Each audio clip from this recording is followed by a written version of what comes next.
Hey, fellow pastors, McKay here with Cross-Tethered Preaching, and you can find the redemptive focus of any text in under 60 seconds. You don't need to force it. You don't need to guess, and you don't need to allegorize either. You just need a simple four-question hermeneutical lens. Now, here's the one we use with the PPGR preaching system. Question one: what grace is needed in the text? Is there a flaw, sin, or brokenness exposed in the lives of the original recipients? And what is the specific human condition in the passage that reveals a desperate need for grace?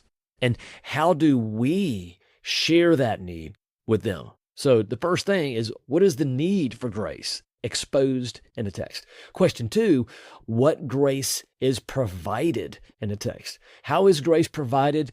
Through mercy, a positional reality, or a promise that's extended in the passage. How is that ultimately fulfilled by the substitutionary act of the cross? So what grace is needed, what grace is provided. Question three is, how does Jesus fulfill the command? Is there a law, an imperative, an expectation in the text?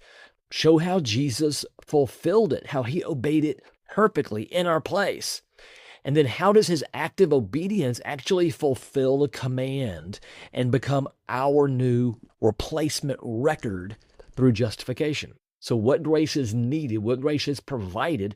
How does Jesus fulfill the command? And question four: how is Jesus the better? Or how is he the ultimate? How does the text point to the greater reality? How is Jesus the true temple? How is he the better Moses? How is he the ultimate sacrifice or our true rest? Connect the historical shadows to the substance of grace in Jesus. And here's a crucial hermeneutical reminder. You won't find all four of these angles in every text, and you shouldn't try to force them.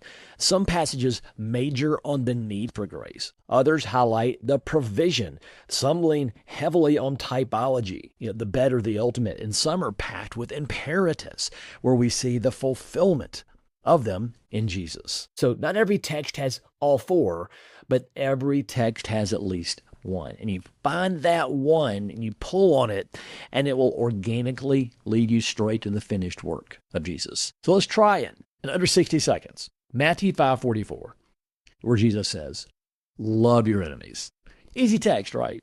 Well, the grace needed. My flesh naturally hates my enemies, so I am incapable of this kind of love. If I'm going to love this way, it has got to come from outside of me. Grace provided. God extends scandalous mercy, sending rain on the just and the unjust, and shedding his blood for sinners, even enemies. Number three, the command fulfilled. Jesus prayed, love your enemies, and then from the cross we hear him say, Father, forgive them. He perfectly loved his enemies, even unto death, taking my F and giving me his A+ record. And fourth, ultimate reality embodied. Jesus is the ultimate embodiment of enemy love. While we were still his enemies, he actually died in our place to make us family. And so here we have it. The grace needed, grace provided, command fulfilled, ultimate reality embodied in under 60 seconds. With just four questions, we get redemptive focus. Hey, I hope this helps. Again, my name is McKay, and I'll look forward to seeing you next time. If you're interested, drop a note about what text you have this Sunday and maybe which of these four angles you plan to use to connect your message to the cross.